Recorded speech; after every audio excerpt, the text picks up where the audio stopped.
Hello. Ready na ba? Mic check. Mic check. Welcome to Tahimik na Bayan with Tito Nonoy. Tahimik na Bayan is a podcast about raising awareness about the harmful effects of excessive noise, engage with experts and policymakers, and to amplify the voices of victims suffering from disruptive environments. Our podcast talks about our personal experiences in dealing with abusive neighbors, public nuisances, and criminal elements of our neighborhood. So, without much further ado, here's our host, Tito Nonoy. Magandang araw sa inyong lahat. Ngayon pag-uusapan natin kung bakit ang bayan ng Oton ay itinuturing ng marami bilang ang pinakabastos na bayan sa buong Iloilo. Hindi ito haka-haka o simpleng opinyon lamang. May mga malinaw na dahilan kung bakit nagkakaroon ng ganitong reputasyon ang lugar na ito. Una, sa listahan ng sobrang lakas ng loudspeakers na halos araw-araw pinapatugtog. Hindi ito simpleng kasiyahan lamang, ito ay perwisyo. Sa maraming lugar, may mga batas tungkol sa noise pollution. Pero sa Oton, tila walang pakialam ang mga tao. Kahit 10 oras na ng gabi, patuloy ang walang habas na pagpapatugtog na parang sila lang ang may karapatang mabuhay ng tahimik. Ang mas masama, umaabot pa ito hanggang alas 3 ng madaling araw.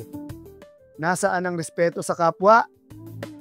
Sa isang matinong bayan, dapat may ginagawa ang lokal na pamahalaan at ang kapulisan para itama ang ganitong klaseng asal. Pero sa Oton, wala. Ang munisipyo at ang kapulisan ay hindi lang inutil kundi mukhang walang interes na ayusin ang mga problema sa kanilang nasasakupan. Ilang beses nang nirereklamo, ilang beses nang nire-report, pero hanggang ngayon wala pa ring aksyon. Ano ba ang ginagawa ng mga taong ito sa kanilang mga opisina? Kung sa munisipyo at kapulisan pa lang ay wala ng pag-asa, mas lalong walang aasahan sa barangay. Partikular na sa barangay kung saan ang kapitan ay tamad, bobo at kurakot. Imbes na pangalagaan ang kapakanan ng kanyang nasasakupan, mas inuuna pa ang sariling interes. Hindi nakakapagtaka na walang resolusyon sa mga reklamo ng mga residente. Kung walang matinong leader, paano aasenso ang isang komunidad? Ang tunay na problema sa Oton ay hindi lang ang maiingay na residente, kundi ang kabuuang sistema ng pamamahala.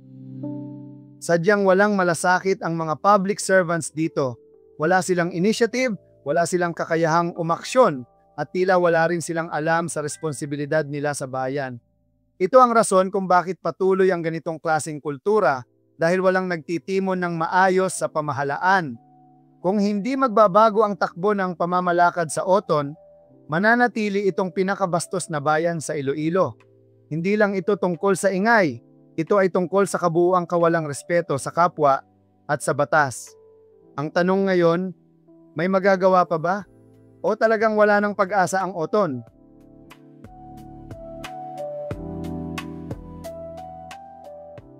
Sa pagpapatuloy ng ating usapan, hindi lang sa Oton nangyayari ang mga problemang tulad ng ingay, kapabayaan ng pamahalaan at kawalang respeto sa batas. Sa totoo lang, makikita natin ang ganitong mga isyu sa mas malawak na sakop ng ating kultura at kasaysayan bilang mga Pilipino. Halimbawa, hindi lang sa Oton talamak ang malalakas na ingay mula sa loudspeakers at videoke. Sa Maynila, Cebu, Davao, at iba pang syudad at bayan, matagal nang sakit ng ulo ang walang pakundangang pagpapatugtog, lalo na sa mga residential areas. Para bang kapag may kasiyahan, kailangang iparamdam ito sa buong paligid, kahit na may mga taong gustong magpahinga. Ito ay bahagi ng nakagisnang kultura natin. Pero minsan nagiging sagabal sa kapwa. Mas malala pa rito ang kapabayaan ng mga nasa posisyon. Sa kasaysayan ng Pilipinas, paulit-ulit nating nakita ang pagkabigo ng gobyerno sa pagresolba ng mga reklamo ng mamamayan. Mula pa noong panahon ng mga Espanyol, hindi na bago ang hindi pagpapakinggan ng mga nasa kapangyarihan sa hinaing ng taumbayan. Ngayon, sa modernong panahon, tila walang nagbago. Nandyan pa rin ang katiwalian at kawalan ng aksyon. Isang malaking halimbawa nito ay ang nangyari noong bagyong Yolanda noong 2013. Alam ng lahat kung gaano kalala ang pinsala, pero maraming opisyal ang tila natulog sa pansitan. Maraming Pilipino ang nagalit dahil sa mabagal na aksyon, kawalan ng matinong liderato, at kakulangan ng malasakit sa kapakanan ng mamamayan. Sa parehong paraan, ang nararanasan sa Oton ay isang maliit na bersyon ng mas malawak na problema sa ating bansa, ang kawalan ng malasakit sa gobyerno. Makikita rin natin ito sa maraming barangay sa buong bansa. Ilang beses na nating narinig ang mga kwento ng mga opisyal na inuuna ang pansariling interes kaysa sa kapakanan ng kanilang mga nasasakupan. Sa halip na aksyonan ang mga reklamo, mas inuuna pa ang pakinabang nila. Kaya naman, hindi nakakagulat na maraming lugar ang hindi umuunlad dahil sa ganitong klase ng pamamahala. Kung babalikan natin ang ating kasaysayan, laging may masamang epekto kapag mahina ang liderato. Noong panahon ng pananakop, isa sa mga dahilan kung bakit madaling nasakop ang Pilipinas ay ang kawalan ng pagkakaisa at maayos na gobyerno. Ngayon, makikita natin ang parehong problema kung hindi magkakaroon ng matinong liderato at disiplinadong mamamayan, hindi talaga aasenso ang isang bayan. Kaya tanungin natin ang ating sarili. Ano ang magagawa natin para mabago ito? Ang pagbabago ay hindi lang responsibilidad ng gobyerno kundi ng bawat isa sa atin. Kailangan nating maging mas mulat, mas aktibo, at mas handang manindigan para sa tama. Hindi tayo dapat manahimik sa harap ng mga maling gawain. Kung gusto nating umasenso ang ating bayan, kailangan nating siguraduhin na may pananagutan ang ating mga pinuno at na may malasakit tayo sa isa't isa. Ngayon, pag-usapan natin ang ilang posibleng solusyon para sa Oton. Una, kailangang ipatupad ng lokal na pamahalaan ang mas mahigpit na regulasyon laban sa noise pollution. Dapat magkaroon ng malinaw na ordinansa na nagtatakda ng limitasyon sa oras ng paggamit ng loudspeakers at videoke, lalo na sa gabi.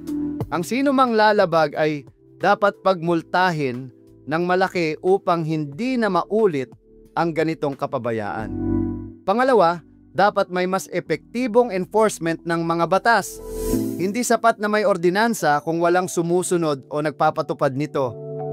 Dapat magkaroon ng aktibong monitoring ang barangay at pulisya, at kung kinakailangan, dapat kumpiskahin ang mga sound system ng mga paulit-ulit na lumalabag.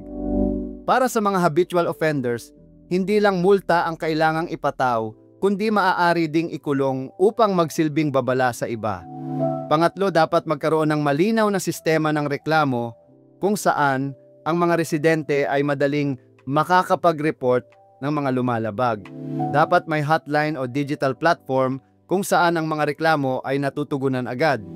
Kasabay nito, kailangang magkaroon ng transparency sa aksyon ng pamahalaan upang makita ng publiko kung may ginagawa nga ba sila para solusyonan ang problema. Sa pagtatapos ng ating talakayan, malinaw na ang problema ng Oton ay hindi lang tungkol sa ingay kundi sa kabuuang kakulangan ng disiplina at malasakit sa kapwa.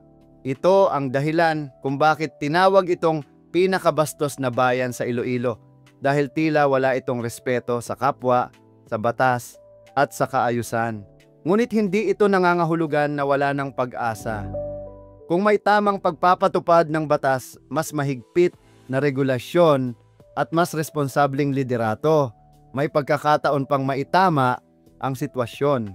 Kaya, ang tanong sa ating lahat, hanggang kailan natin titiisin ang ganitong klaseng kabastusan? Ang pagbabago ay nasa ating mga kamay. Maraming salamat sa inyong pakikinig sa ating talakayan ngayon. Sana ay may napulot kayong mahalagang aral tungkol sa disiplina, respeto, at responsibilidad sa komunidad. Huwag kalimutang abangan ang ating susunod na episode kung saan tatalakayin natin ang iba pang mahalagang isyu sa ating lipunan. Hanggang sa muli at sana ay patuloy kayong makinig at makibahagi sa ating mga diskusyon. We've just heard Tito Nonoy share his experiences in Oton, shedding light on the challenges faced by the community. Join us again next time as we hear more stories from Tito Nonoy and dive deeper into Filipino society, its issues, struggles, and valuable insights. This is Jessica, and like Tito Nonoy, I'm also hoping for a tahimik na bayan. See you in the next episode.